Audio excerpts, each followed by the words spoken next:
제가 아내와 결혼하기 전 연애할 때요, 20대 후반인데요. 그때 저는 공부하는 학생이었고 아내는 직장을 다니는 직장인이었습니다. 연애할 시간이 없었습니다. 그래서 토요일 오전 2시간 정도밖에 만날 시간이 없었는데요. 지금 돌이켜 생각해 보니까요, 젊은 커플이 일주일에 한 번 만나는 그 시간이 얼마나 귀했을까 하는 생각이 듭니다. 그런데 제가 그 귀한 시간에 큐티 하자고 그랬습니다. 지금 생각해 보니까 저도 참 재미없는 사람이었다 싶습니다. 그런데 그걸 또 하겠다고 하는 아내도 참 대단하다 싶었습니다.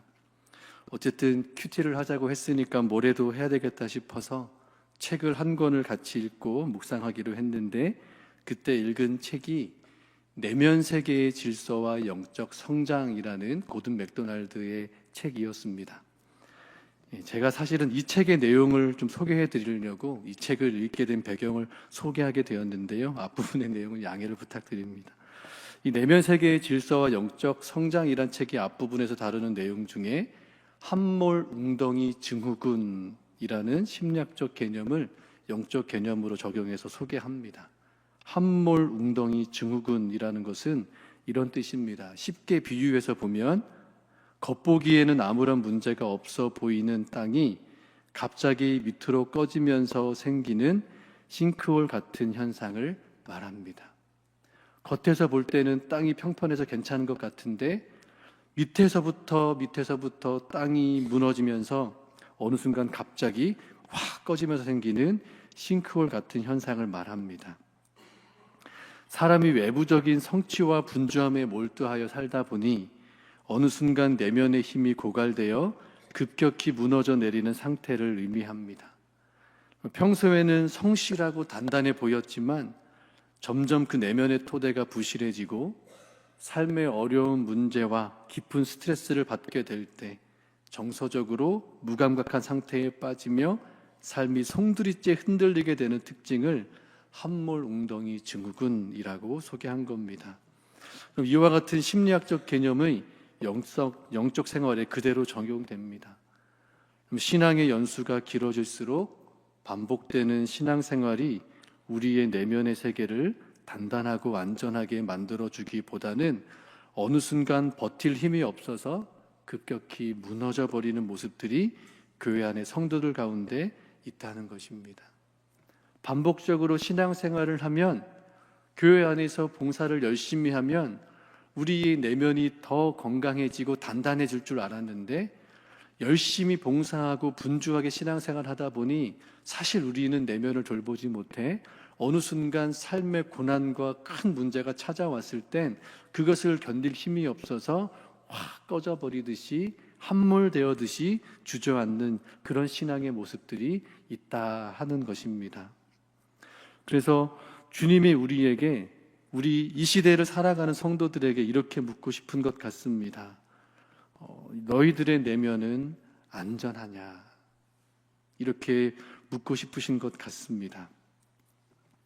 제가 말씀을 이렇게 시작하면서 벌써 이렇게 도입을 했는데요. 오늘 이렇게 말씀을 하다 보니까 우리 우명희 집사님이 또 이재우 집사님이 오늘 예배에 참석을 하셨어요.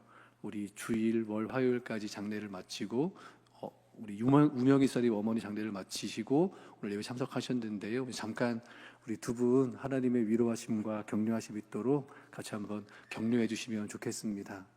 좀 늦었지만 우리 박수로 좀 격려하겠습니다.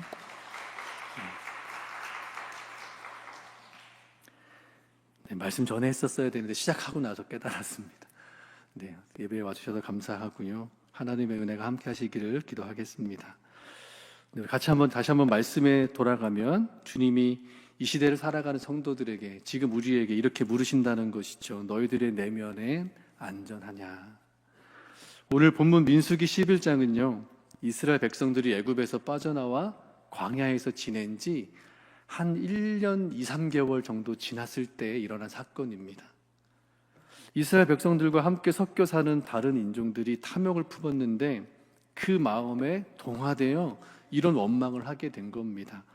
우리 본문을 읽지 않았지만 앞쪽에 있는 말씀인데요. 민수기 11장 5절과 6절의 말씀 같이 한번 읽겠습니다. 우리가 애굽에 있을 때에는 값없이 생선과 오이와 참외와 부추와 파와 마늘들을 먹은 것이 생각나거늘 이제는 우리의 기력이 다하여 이 만나 외에는 보이는 것이 아무것도 없도다 하니. 광야에서의 생활이 1년이 조금 넘어서자 그들이 애굽을 회상한 겁니다. 애굽에 있을 때는 값없이 고기와 다양한 채소들을 먹었다고 기억한 것이죠. 여러분, 그 기억을 떠올리게 된 이유가 뭐예요? 지금 내 눈앞에 있는 먹을 게 뭐밖에 없어요? 만나밖에 없다는 거예요. 이것뿐이냐? 그래서 제가 AI에게 이거밖에 없냐를 사투리로 뭐라고 하는지 한번 물어봤거든요. 그랬더니 AI가 이렇게 대답해 줬습니다. 아이고 지겨부라. 이거밖에 없냐라는 게요, 지겹다라는 겁니다. 이거밖에 먹을 게 없어. 그러다 보니까 여러분, 우리 식상하다는 말을 하죠. 이게 먹을 식자에 상처 입을 상자라는 한자를 썼는데요, 같은 음식을 너무 오래 먹어 물리고 실증이 났다는 뜻이랍니다. 그러니까 어떤 일이나 말이 되풀이되어 신선함이 사라지고 진부해졌을 때 식상하다라고 한다는 것입니다. 그러니까 이게 무슨 뜻이냐면요, 이스라엘 백성들이 만나를 먹었던 이 시간이 1년이 지나고 나니 식상하게 여겼다라는 겁니다. 하나님의 은혜가 식상하고 진부한 것으로 여기는 마음이 생겼다는 것이죠. 여러분, 우리가 식상함을 언제 느끼냐면요, 두 가지 조건이 맞아야 됩니다. 첫째, 예측이 가능하고 그것이 반복될 때. 그럴 줄 알았어. 이렇게 될 때, 반복되어질 때 식상함을 느낀다는 것이죠. 뭐 내일 아침에 만나 내리겠지, 그냥 그거 먹으면 되겠지, 이렇게 예측했더니 반복됐더니 그것이 당연하게 여겨진 겁니다. 그런데 생각해 보면요, 이스라엘 백성들이 정말 값없이 먹고 있는 것은 무엇이고 값없이 먹을 수 없던 것은 무엇인가 생각해 볼 필요가 있겠습니다. 여러분, 만나와 메추라기는요, 광야에서 지내는 이스라엘 백성들에게 일용할 양식으로 공급해 주시는 하나님의 은혜입니다. 매일 필요한 양식을 공급해 주심으로써 그들의 삶을 유지하고 살아갈 수 있게 하셨다는 것이죠. 만나를 얻기 위해, 메추라기를 얻기 위해 이스라엘 백성들이 한 것이라곤 하나도 없습니다. 거저 주신 대로, 먹으라고 하신 방법대로만 잘 먹으면 됩니다. 그러면 도리어 애굽에 있을 때는 어땠겠습니까? 여러분, 노예로 살 때는요, 그것을 얻기 위해 고된 노동을 대가로 바쳐야 했습니다. 애굽에서 고통받고 부르짖었던 다른 기억은 떠올리지 않고 고기 먹은 순간만 떠올린 것 같습니다. 그렇게 고통받아서 부르짖어서 하나님이 들으시고 구원해 주셨던 그 기억은 사라지고 그냥 그 순간의 짧은 순간, 그때 고기 먹었을 때 행복했어, 이 하나만을 가지고 지금 오늘 우리에게 주신 그 하나님의 은혜의 음식인 만나를 식상하게, 당연하게 여겨서 주어진 삶과 그 삶을 이끄시고 인도하시는 하나님을 원망하게 된 겁니다. 은혜가 익숙해지니 당연하게 되고, 당연해지니 은혜가 만족스럽지 못하고, 그러니 욕심이 생기고, 욕심이 생기니 하나님을 원망하게 된 것이죠. 그래서 김기성 목사님이란 분은 이런 현상에 대해서, 신앙의 현상에 대해서 당연의 세계라고 이렇게 소개하시면서 당연의 세계에는 당연히 감사가 없다, 이렇게 소개하십니다. 은혜가 당연해지니 뭐가 없어요? 감사가 없다. 그럼 감사가 없는 이유는요, 오늘 우리를 돌보시는 하나님의 은혜를 보는 눈이 가려졌다는 겁니다. 그래서 은혜가 은혜로 보이지 않으니 이전에 좋았던 어떤 한순간만을, 그 좋았던 기분과 감정에 사로잡혀 그것이 더 은혜였던 줄로 여기게 된 겁니다. 진짜 은혜와 내가 은혜로 여기고 싶은 것을 구분하지 못하게 된 것이죠. 여러분, 하나님의 은혜에 무감각해지고 무기력해지는 것이 우리에게 어떤 위험이 되는지를 오늘 민수기 11장은 우리에게 보여줍니다. 그러니까 우리에게 이렇게 적용해 볼 수 있는 것이죠. 우리의 신앙도 무감각해지고 무기력해질 수 있다는 것입니다. 우리가 무기력해지고 무감각해지면 그 하나님의 은혜가 당연해지고, 당연해지면 감사가 없고, 감사가 없으니 하나님을 원망하게 되고, 그런 신앙의 위험들이 우리에게도 있을 수 있다는 것을 민수기 11장은 우리에게 말해주는 것 같습니다. 그래서 제가 무기력과 매너리즘이 주는 위험에 관한 몇 가지 실험들이 있다고 그래서 찾아봤는데요, 제가 아마 두 가지만 소개해 보겠습니다. 먼저 여러분, 삶은 개구리 증후군이라는 게 있습니다. 개구리를요, 팔팔 끓는 뜨거운 물에 집어넣으면 어떻게 할까요? 뜨거우니 튀어나간다고 합니다. 그런데 차가운 물에 이렇게 집어넣고요, 그 물을 서서히 끓게 하면 개구리가 뜨거운 줄 모르고 서서히 익어간답니다. 그래서 어느 순간 뜨거워지면 나가야 되는데 그걸 못 느껴서 그냥 그 안에서 죽는답니다. 이걸 삶은 개구리 증후군이라고 하는데요, 여러분, 무감각해지고 무기력해지면 아무 반응을 할 수 없다는 것이죠. 또 한 가지 실험을 한번 소개해 드리면요, 여러분, 4마리의 원숭이를 한 방에 놓고 장대 막대기를 세우고 그 위에 바나나를 걸어 두었답니다. 그리고는 그 천장에 샤워기를 설치해 놓고 원숭이 한 마리가 장대에 올라가서 바나나를 따려고 할 때 그 천장에 있는 샤워기 물을 틀었다고 합니다. 그래서 첫 번째 원숭이가 시도를 했더니 물이 떨어지자 내려와서 포기하고, 두 번째 원숭이가 올라가서 바나나를 따려고 할 때 또 물이 떨어지자 그 물을 맞고 내려와서 포기하고, 세 번째 원숭이도 동일하게, 네 번째 원숭이도 동일하게 시도했다가 물을 맞고 포기했답니다. 그런데 이 4마리 중에 한 마리 원숭이를 빼내고 다른 한 마리 원숭이를 새롭게 집어넣었더니 이 새롭게 들어간 원숭이가 그 장대에 있는 바나나를 따기 위해서 올라가려고 하는 순간 나머지 3마리의 원숭이가 소리를 지르기 시작했답니다. 경험이 있으니 하지 말라는 거죠. 결국엔 원숭이들이 그 바나나를 못 먹은 겁니다.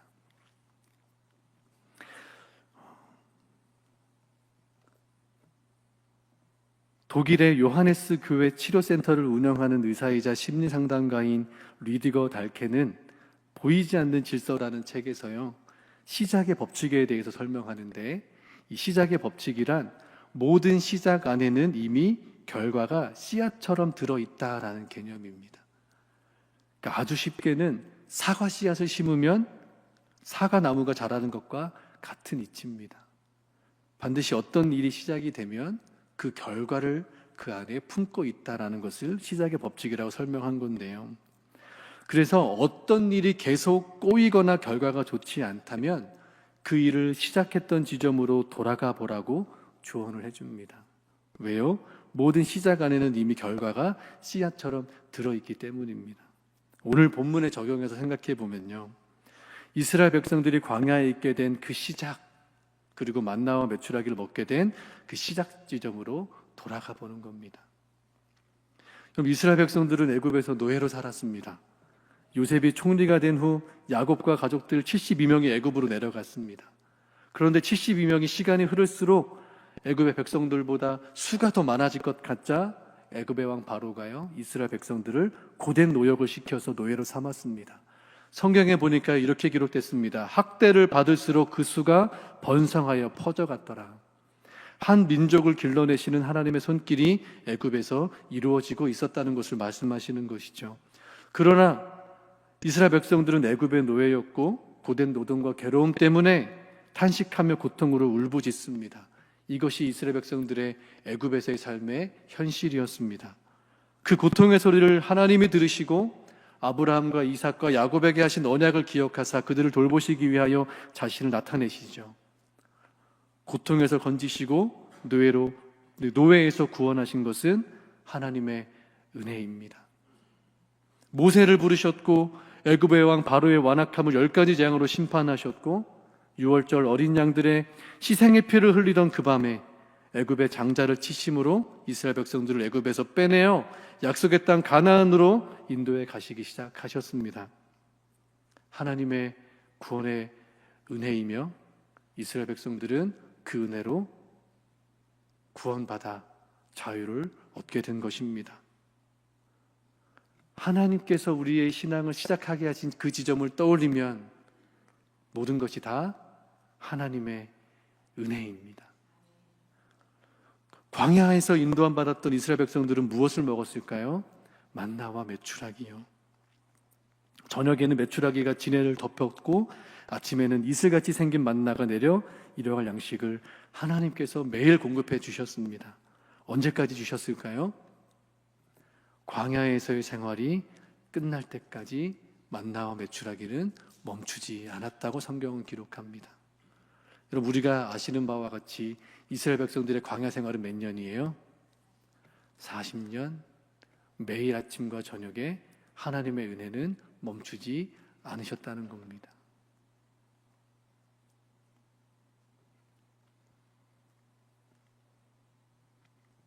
하나님의 은혜는 멈추지 않았는데 그 은혜가 매일 변함없이 한결같이 우리의 인생을 향해 베풀어 주셨지만 우리의 신앙과 삶의 무기력이 찾아오면 그 은혜를 은혜로 여기지 못하게 될 수도 있다는 것입니다. 그래서 우리가 그 신앙의 지점으로 그 은혜를 생각해 보면 내가 어떻게 살아왔는지, 하나님의 은혜가 내 삶을 어떻게 붙들고 여기까지 오게 하셨는지 깨닫게 하신다는 것이죠. 그러나 이전에 시작되었던 그 시작점을 돌아보는 은혜의 자리에 멈추지 마시고 오늘은 그 베푸시는 하나님의 은혜가 무엇인지를 볼 수 있는 영적인 눈을 갖게 해주시기를 한 걸음 더 나아가 기도할 수 있는 저와 여러분들 되시기를 소망합니다. 은혜를 식상하게 여기고 이전의 한순간의 기쁨을 좋은 기억처럼 떠올리며 오늘의 삶을 불평하고 원망하는 백성들의 말을 우리 주님은 귀에 대고 들으시는 것처럼 들으셨다고 말씀하십니다. 그렇지만 그들의 원망을 들으신 주님은, 우리 하나님은 이스라엘 백성들에게 이런 대안을 주셨습니다. 그들이 은혜를 회복할 수 있는 대안을 주시는데요, 어떤 대안을 주셨냐면 첫 번째로요, 백성의 지도자가 될 만한 사람 장로와 70명을 모아 회막으로 나아오게 하셨습니다. 공동체의 영적 무기력을 깨우시기 위해 하나님께서 하시는 첫 번째 방법은 사람을 세우시는 겁니다. 모세는요, 하나님께서 사람을 세우라고 하셨을 때 어떤 사람을 세워야 되는지를 이미 경험을 통해 알고 있습니다. 출애굽기 18장에 보시면 이런 내용이 나옵니다. 모세는 장막에 앉아 있고 이스라엘 백성들이 재판을 받으려고 한 줄로 길게 늘어서 있으니 재판하는 사람도 힘들고 판결받는 사람도 받을 수가 없으니 모세의 장에 들어가 이렇게 제안하는 겁니다. 사람을 세워서 너의 짐을 덜고 함께 그를 감당하도록 해라. 그러면서 어떤 조건을 가진 사람들을 세워야 되는지를 말씀하시는데 그것이 방금 보셨던 출애굽기 18장 21절 말씀입니다. 우리 함께 읽겠습니다. 너는 또 온 백성 가운데서 능력 있는 사람들 곧 하나님을 두려워하며 진실하며 불의한 이익을 미워하는 자를 살펴서 백성 위에 세워 천부장과 백부장과 50부장과 10부장을 삼아.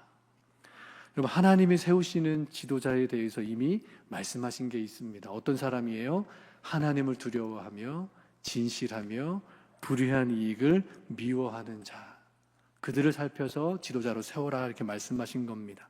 이 경험이 있으니 모세는 하나님께서 지도자를 세워 회막 앞으로 나오라고 하셨을 때 어떤 사람들을 세워야 할지 이미 알고 있었을 겁니다. 여러분, 하나님을 두려워하는 사람은 어떤 사람이겠습니까? 진실하며 불의한 이익을 미워하는 사람은 어떤 사람이겠습니까? 은혜를 은혜로 여길 줄 아는 사람인 것 같습니다. 하나님이 행하신 일을 자신이 한 것처럼 속이고 거짓말하지 않는 사람인 것 같습니다. 부당한 방법으로 돈을 벌거나 자신의 몫이 아닌 것을 자신의 것으로 삼으려고 하는 불의한 이익을 탐내는 것을 거절하고 거부할 수 있는 힘을 가진 사람인 것 같습니다. 하나님이요, 그런 사람들을 세워서 회막으로 오라고 말씀하십니다. 여러분, 회막이란 말이 무슨 뜻이에요? 만남의 장막입니다. 그 말은요, 너희들이 그 장막에 나오면 내가 그곳에 강림하여 너희와 만나고 너희와 말하리라 하신 겁니다. 즉 하나님께서 그들을 통하여 일하시기 위하여, 그들을 만나시기 위하여 임재하시겠다라는 겁니다. 그래서 임재하셔서 뭘 하신다고 말씀하시냐면, 두 번째 17절에 보니까요, 내가 강림하여 거기서 너와 말하고 내가 임한 영을 그들에게도 임하게 하리니, 이렇게 말씀하세요. 하나님의 영을 부어주시겠다라는 겁니다. 성령을 부어주시겠다라고 말씀하신 겁니다. 신앙과 삶의 어려움이 생긴 백성들을 깨우시기 위해 자신의 영을 부어주시겠다고 말씀하시는 겁니다. 우리 스스로는 그 하나님의 은혜를 깨달을 수 없는 무감각과 무기력함에 있으니 하나님이 그것을 깨우시기 위하여 하나님의 영을 부어주시겠다고 말씀하시는 겁니다. 하나님께서 이 일을 바로잡으시기 위하여 하나님의 영으로 간섭하시겠다 말씀하시는 겁니다. 그래서 여러분, 성령이 우리 안에 역사하실 때 우리가 매일의 은혜를 발견하는 살아있는 신앙과 삶을 살게 되는 것입니다. 여러분, 종교인과 영적 그리스도인의 차이가 무엇인지 아십니까? 종교인은 말 그대로 종교의 규칙에 따라 살아가는 사람을 종교인이라고 부릅니다. 그러면 영적 그리스도인은 어떤 사람들이에요? 하나님은 영이시니 살아계신 하나님과 살아있는 교제를 하며 그 관계를 맺으며 매일 살아가는 그리스도인들을 영적 그리스도인이라고 말씀합니다. 그러니까요, 우리가 그리스도인이 되었다라는 것은 이 하나님의 영에 의하여 살아계신 하나님과 인격적인 살아있는 교제를 하며 살아가는 것을 말하는 것이죠. 이것이 영적 그리스도인, 영적 생활이라고 말합니다. 그러니 우리가 무감각해졌으니 하나님께서 어떻게 하시는 거예요? 그 영을 넣어 깨워주시는 겁니다. 우리 안에 성령이 역사하실 때 비로소 은혜에 대한 감사가 회복되고 매일 새 은혜를 기대하며 하나님의 일하심을 발견하며 살아가게 되는 줄로 믿습니다.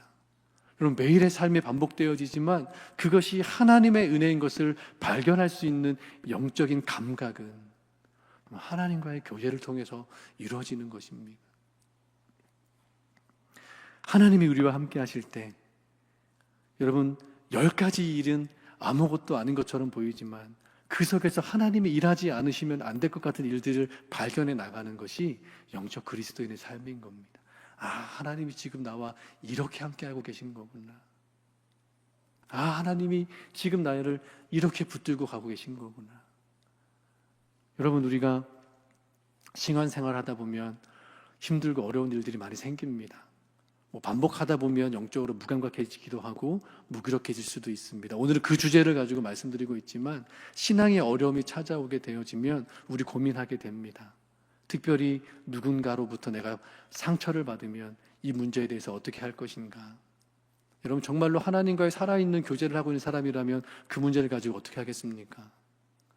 그걸 가지고 하나님께 나아가는 겁니다. 하나님, 제가 상처받았습니다. 보셨죠? 여러분. 제가 이전에 있었던 교회 권사님 한 분을 좀 소개하겠습니다. 그 권사님이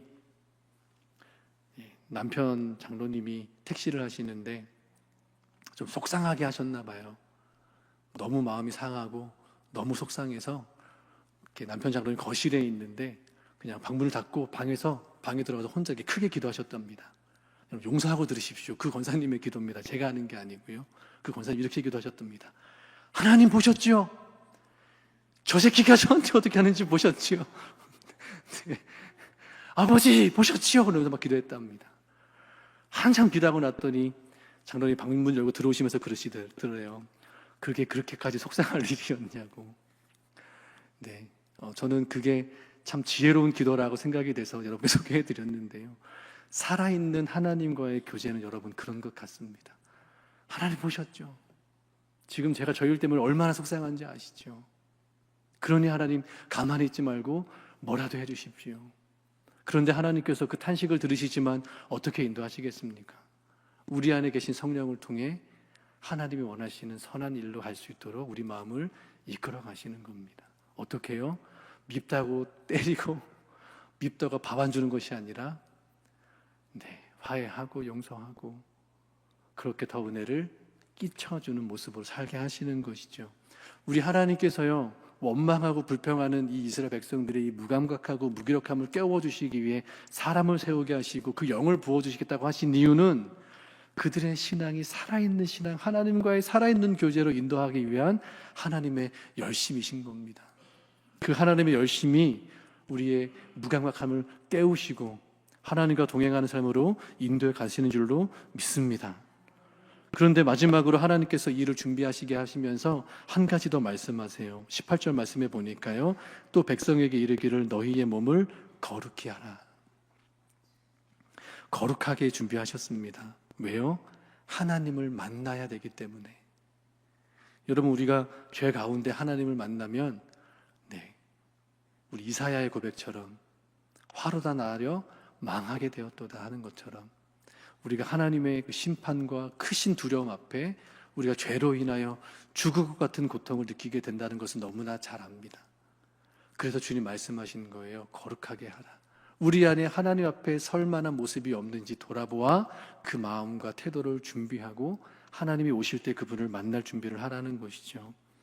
여러분, 하나님께서 어떤 사람에게 그 뜻과 계획을 말씀하시고 그것을 이루어가게 하실까요? 거룩한 사람이요. 하나님의 뜻을 행할 준비가 되어 있는 사람. 그 거룩한 사람은 어떤 사람이냐면요, 디모데전서 4장 5절에서 이렇게 말씀합니다. 같이 읽겠습니다. 하나님의 말씀과 기도로 거룩하여 짐이라. 아멘. 여러분, 하나님의 말씀 없이 거룩해질 수 있는 사람은 없습니다. 하나님의 말씀으로 하나님과 교제하는 사람만이 하나님의 거룩한 성품을 닮아가게 됩니다. 또한 하나님의 말씀을 가지고 하나님께서 그 말씀을 어떻게 이루어 가실지 그 뜻과 방법을 기도로 묻고 하나님께서 그 뜻을 이루고자 하실 때 나를 통하여 이루기를 원하는 마음으로 순종하고자 하는 사람에게 하나님 성령을 부어주시고 그 뜻을 이루어가게 하십니다. 이 일의 결과는요, 결국엔 하나님은 입에 단내가 날 정도로 고기를 먹게 하시겠다고 말씀하신 대로 정말 이들에게 고기를 주십니다. 그러나 은혜를 기억하게 하시기 위하여 불평과 원망은 심판하십니다. 왜요? 공동체의 무기력함과 무감각을 부추기는 죄는 제거해 주시되 여전히 하나님의 백성들의 거룩함을 회복하셔서 하나님의 백성답게 살게 하시기 위해서입니다. 오늘 말씀을 통해서요, 우리 마구교회 성도들에게 말씀하시는 말씀은 이런 것 같습니다. 우리 내면은 안전한지, 혹시 내가 신앙의 일을 열심히 내다보니 내 내면을 돌보지 못해 내 내면은 겉으로 보기에는 건강해 보이나 그 속은 이미 많이 무너져 내려 이제는 견딜 힘이 없어서 위태로운 것은 아닌지, 그래서 혹 누군가 큰 아픔과 상처를 겪으면 무너져 내리고 그럴 상태에 있는 것은 아닌지, 또 주님이 물으시는 것 같습니다. 우리의 신앙은 깨어 있는지, 오늘도 변함없이 우리를 위해 베푸시는 하나님의 은혜를 주목하여 볼 수 있는 그 신앙으로 살아가고 있는지를 물으시는 것 같습니다. 여러분, 은혜가 당연해지고 익숙해져서 무감각한 신앙의 자리에서 있다면 우리가 하나님의 은혜 안에, 하나님의 임재 안에 살아가는 신앙이 될 수 있도록 그 은혜가 시작되어지는 지점으로 돌아가실 수 있기를 소망합니다.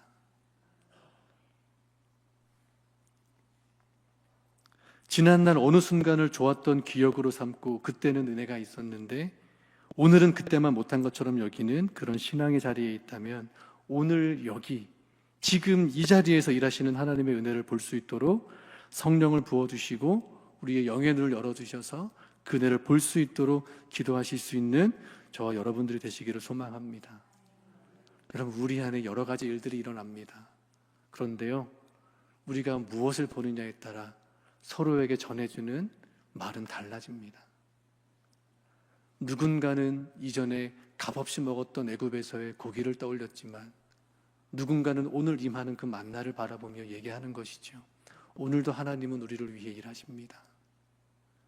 이전의 것이 아니라 오늘 일하시는 하나님을 고백하며 나아갈 때 우리의 신앙이 살아있는 신앙이 되어 살아있는 하나님과 교제하며 거룩으로는 한 걸음 나아가게 하시고 우리 안에 있는 하나님 모시기에 합당하지 않는 모습들은 제거해 주셔서 예배 공동체, 은혜 공동체, 그 안에 있어야 하지 않는, 없어야 할 죄들은 제거해 주시고 하나님의 공동체로 세워가시며 그 은혜를 끼치게 하시는 그 역사가 우리 가운데에 있게 될 줄로 믿습니다. 우리 망우교회 성도님들은요, 서로에게 오늘 여기에서 일하시는 하나님의 은혜를 보시고 서로에게 들려주시며 함께 살아있는 교제함으로 나아갈 수 있는 영적 공동체로 나아가는 성도들 되어주시고 이 교회를 세워가실 수 있기를 주님의 이름으로 축원합니다.